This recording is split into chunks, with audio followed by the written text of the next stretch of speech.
Welcome back, everybody, to Decorah, Iowa. The Eagle Cam is actually housed in that garage. Pretty high tech, isn't it?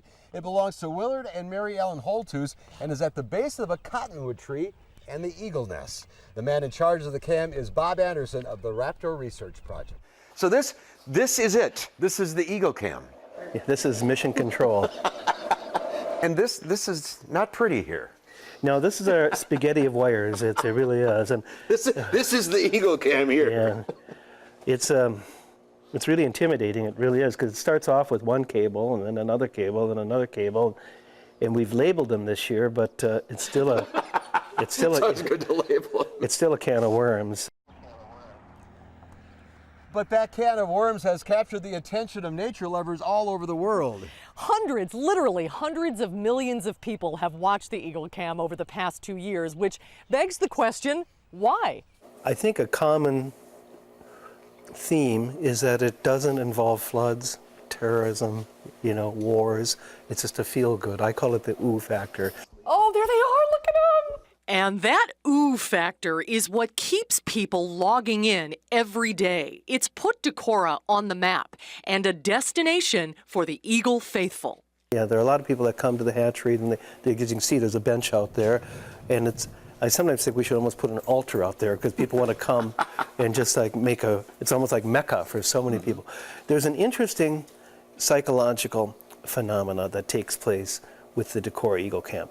Somewhere between 50 and 5,000 hours, it all of a sudden becomes your birds. I mean, and I see this with people. I mean, people say, well, I've logged on, and a few hours, next time they contact me, well, I've checked on my eagles. And so they take a sense of ownership. Yes. And then once they start really following it, then they want to really come and see it in person.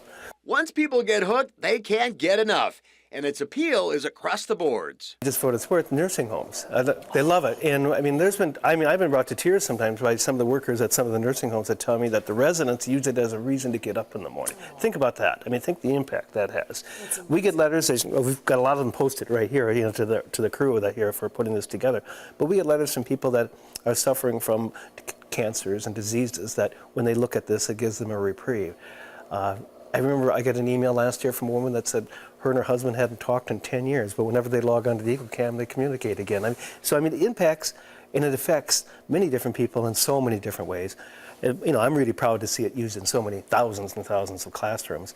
Education is the main purpose of the Raptor Resource Project, and boy, have they learned. We have an infrared camera at night, so we see what's going on at night. And what's interesting about that is we've learned some things about bald eagles. The first thing we discovered with the infrared camera is that the birds are capable of flying at night and hunting at night. They come and go sometimes in the middle of the night, just like an owl. So the bald eagle can be a nocturnal species. The other thing we've learned is that raccoons are constantly trying to get at the babies in the egg. Fortunately, the female stood her ground. She stood on the eggs and she was slapping, the raccoon with her wings, and the raccoon left. What else have you learned? A lot of times people just assume that the male doesn't play a huge role in brooding, but we're looking at the male right now. He brought the food in, she left, and the babies aren't hungry, so now he's brooding the babies right now. And we've learned that during the day, the male and the female share equal duties. They share incubation, for example, 50-50 during the day, although the female does incubate mostly during the night, but during the day it's almost an equal distribution. We've also learned that the male brings in most of the food, almost all of the food. When it's time for the chicks to leave the nest, what happens?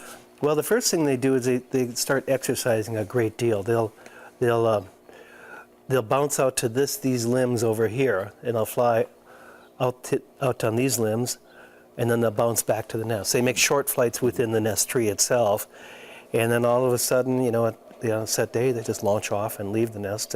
Is that a sad day for you? Well, it's actually a relief. Is it? Yeah. In fact, we've been running this now for 2 years, basically nonstop. And this year, what we've decided to do is when the babies fledge this year, we're actually going to shut the cameras off and take a little break, and then start building the new camera system for next year. The Raptor Resource Project is a nonprofit group of researchers who are working to restore the Midwest population of eagles, peregrine falcons, owls, and other raptors. It's a small army of men and women who are dedicated to this science. They have 16 cameras in all besides this one, and they don't make any money off the Ustream feed. Sometimes you'll see ads on there, but it costs Ustream millions of dollars in computer broadband time to bring it all together, and that's why you'll sometimes see commercials. It's at ustream.tv if you don't know by now, and it's up 24 hours a day. Only 7 more weeks before the babies fledge, so if you haven't seen it before, now is the time.